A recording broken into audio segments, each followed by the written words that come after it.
সাংবাদিক ভাইরা একমাত্র পারতো যে রূপগঞ্জকে টোটালি যারা পলিটিশিয়ানরা যারা আছে তারা যে অন্যায়টা করে এই অন্যায়টা থেকে দূরে রাখার জন্য সাংবাদিক ভাইরা কিন্তু অনেক বেশি ভূমিকা রাখতে পারে। কিন্তু আপনাদের এই ভূমিকা যাতে রাখার ভিতর যাতে আপনাদের মধ্যে বিভিন্ন সমস্যা দেখা দিতে পারে এটার জন্য আপনাদের ভিতর বিভিন্ন বিশৃঙ্খলা সৃষ্টি করে বিভিন্ন গ্রুপ তারা তৈরি করে ফেলছে। আজকে আপনারা আসেন হলো এখানে অনেকে বলেছেন যে 5 তারিখের পরে আমি আপনাদেরকে নিয়ে একটি প্রোগ্রাম করেছিলাম ইয়েনো মহোদয়ের এইখানে, যেখানে রূপগঞ্জের সব দলের সব লোকটা ছিল, অনেক সাংবাদিক ভাইরা আপনারা অনেকে ছিলেন। এটার মধ্যে 6-7 তারিখের দিকে হবে, 5 তারিখের পরে ওইখানে গিয়ে আমি কিন্তু একটা কথা বলেছিলাম আপনাদেরকে, আপনারা সাংবাদিক ভাই আপনারা দয়া করে আমি যদি কোনো অন্যায় করি তাহলে আমার বিরুদ্ধে আপনারা লিখবেন। এটা বলে আমি আপনাদেরকে সবচেয়ে বড় সাহস দিয়ে আমি চেষ্টা করেছি আপনারা যাতে যে কোনো অন্যায় বিরুদ্ধে যাতে থাকেন। আজকে এখানে আমাদের সাংবাদিক ভাইরা বললো যে আপনাদেরকে অনেকের বিরুদ্ধে অনেক ধরনের হামলা হয়েছে, অনেক হামলার শিকার হয়েছেন, অনেক ধরনের সমস্যা আপনারা পড়েছেন সাংবাদিকতা করতে। আসলে সাংবাদিকতাটা এমন একটা জিনিস, সাংবাদিকতা প্লাস হলো রাজনীতি, এটা হলো মানুষের ন্যায়ের পথে থাকার কথা। মানুষের ন্যায়ের পথে থাকলে যারা দুষ্টকারী যারা থাকে তারা কিন্তু সবসময় প্রতিবাদ করে, কিছু সংখ্যক লোক এটা প্রতিবাদ করে আপনাদেরকে ভয় দেখানোর চেষ্টা করবে। আমি গ্যারান্টি দিয়ে বলতে পারি আপনাদেরকে এই 5 তারিখের পরে এখন পর্যন্ত আমি একজনকে ফোন দেই নেই যে ভাই এই নিউজটা আপনারা দিয়েন। আপনাদেরকে এরকম কোনো নিউজ বলেছে একজনকেও? আমি উল্টা আরও বলি যে আমাদের মধ্যে কেউ কোনো অন্যায় জিনিসটা কিন্তু আমি ওপেন করে রেখেছি। আসেন, আপনারা এখানে অনেকে বলেছেন নির্যাতনের কথা, নির্যাতনের আপনাদের যে শিকারটা আপনারা বলেছেন, আমি বলবো যে আমি পলিটিক্স করি, আমার নামে 94টা মামলা ছিল। আমি ঘরে যাব নাকি এটা আমার ঘরের মানুষ কিন্তু জানে না, কারণ কখন গুম হতাম, কখন খুন হতাম, কখন কোন সমস্যা হতো তারা কিন্তু কেউ কিছু জানতো না। ঠিক একই সাথে কিন্তু সাংবাদিক ভাইদেরও কিন্তু সেম অবস্থা। কারণ আপনারা অন্যায়ের বিরুদ্ধে লেখেন, অন্যায়ের বিরুদ্ধে লেখাতে অনেক দুষ্টকারীরা কিন্তু এটা করতেছে। যারা এই ধরনের কাজ করে আপনারা এটা বিশ্বাস করতে হবে, তারা কিন্তু দলের চেয়ে বেশি ওরা দলের নাম ভেঙে কিন্তু খেতে চাচ্ছে। ওরা বিভিন্ন দলের থেকে এসে আমাদের থেকে আশ্রয় নিয়ে দেখাচ্ছে তারা দলের লোক। অ্যাকচুয়ালি এই ধরনের লোক আমাদের দলের দরকারও নাই। আর যদি আপনাদের যদি স্পেসিফিক ওয়েতে যদি আমাদের বলেন যে এই ছেলেটা এরা এই অন্যায়টা করেছে, এখানে আমি থানা বিএনপির কাছে অনুরোধ করব যাতে ওকে ওই সময় দল থেকে বহিষ্কার যাতে করে দেওয়া হয়। এটা আমি থানা বিএনপির কাছে অনুরোধ জানাচ্ছি। যদি এরকম সিচুয়েশন হয় আপনারা সাথে সাথে ওকে পানিশমেন্টের আন্ডারে আনবেন। ইভেন আপনাদের মাধ্যমে, আমাদের দলের মাধ্যমে তাকে শাস্তির আওতায় মানে আইনগত ব্যবস্থাও ইনশাল্লাহ আমরা করে ছাড়বো। তারা হচ্ছে এটা কিন্তু জনগণের টাকা কিন্তু রাস্তাটা হচ্ছে, এটা আমাদের টাকায় কিন্তু রাস্তাটা হচ্ছে, তাহলে এটা দেখার অধিকার কিন্তু আমাদের আছে। তাইলে এটা আমি আশা করব যে আমাদের এই কাজগুলো যাতে প্রপারলি হয়, এই জিনিসটা কিন্তু আমাদের কিন্তু সকলকে দেখা লাগবে।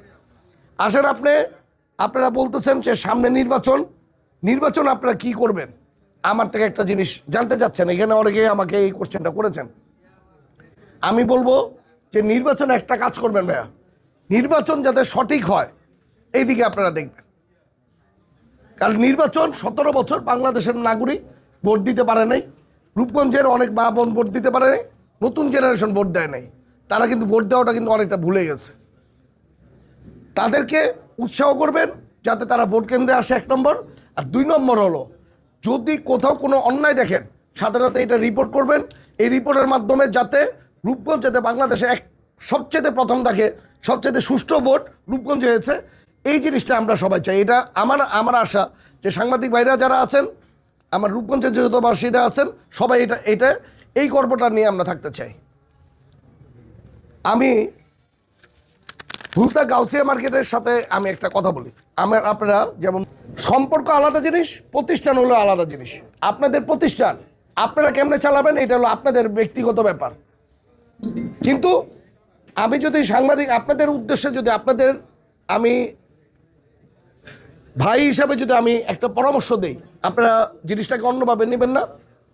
আপনাদের মধ্যে ঐক্যবদ্ধ যদি থাকেন, তাহলে আপনাদের যে হামলা হয়, যেই আপনারা যেটা বলছেন যে মামলা হয় অথবা কোনো নিউজ দিলে আপনারা ভয় পান, এই জিনিসটা আপনাদের অনেক দূর কেটে যাবে। দয়া করে আপনারা আপনাদের মধ্যে ঐক্যবদ্ধতার সৃষ্টি করেন। আপনাদের কমিটি করার জন্য আমার ব্যক্তি দীপু ভূঁইয়ার দরকার নেই। এখানে আমাদের থানা বিএনপির কারো নেতৃবৃন্দর দরকার নাই। আপনাদের কমিটি করবেন। আপনারা সাংবাদিক বাইরে জানেন কে কে সাংবাদিকতা করেন, কে ভালো সাংবাদিক, কে খারাপ সাংবাদিক, আপনারা এটা ঠিক করবেন। এখানে আমাদের কেন আনেন, আমরা আসলে এই জিনিসটা খুঁজে পাই না। জিনিসটা আমি আশা করব যে আপনাদের জিনিসটা আপনারা তৈরি করবেন, আপনারা সুষ্ঠুভাবে করবেন, যাতে আপনাদেরকে দেখে আমরা ভয় পাই। রূপগঞ্জের যারা অপরাধী কাজ করবে তারা প্রতিজন যাতে ভয় পায়, এই ধরনের একটি কমিটি করবেন। এইটা আমার দৃঢ় বিশ্বাস, এবং এই আশাটা আপনারা আমাদের পূরণ করে দেখাবেন। আরেকটা জিনিস আপনাদের কাছে, আমি 5 তারিখের পরে অনেকে বলে ঠিকভাবে চলতে পারে। যাক, আমি আসলে অনেক কিছু লেগেছে, এগুলি বলতে গেলে অনেক সময় লাগবে। কথা মানে আপনাদের আসলে দুপুরবেলা অনেক সময় হয়ে গেছে, তাই আপনার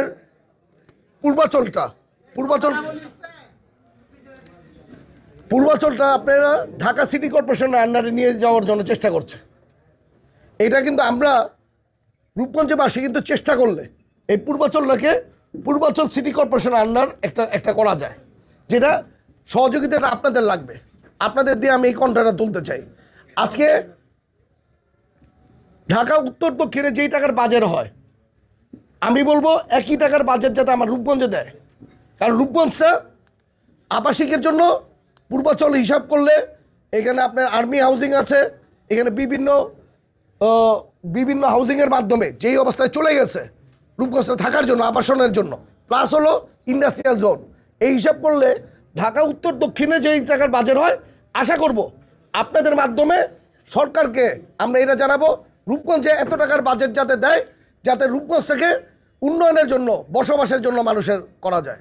আজকে আপনারা দেখেন তারাপো পৌরসভাকে এই ক্যাটাগরির একটা পৌরসভা করা হয়েছে। এই ক্যাটাগরি পৌরসভাতে আমাদের সোডিয়াম লাইট থাকার কথা, রাস্তার স্ট্রিট লাইট থাকার কথা, ড্রেনের উন্নত ব্যবস্থা থাকার কথা, কিন্তু রূপগঞ্জের ভিতর সবচেয়ে খারাপ অবস্থা রয়ে গেছে তারাপো পৌরসভা।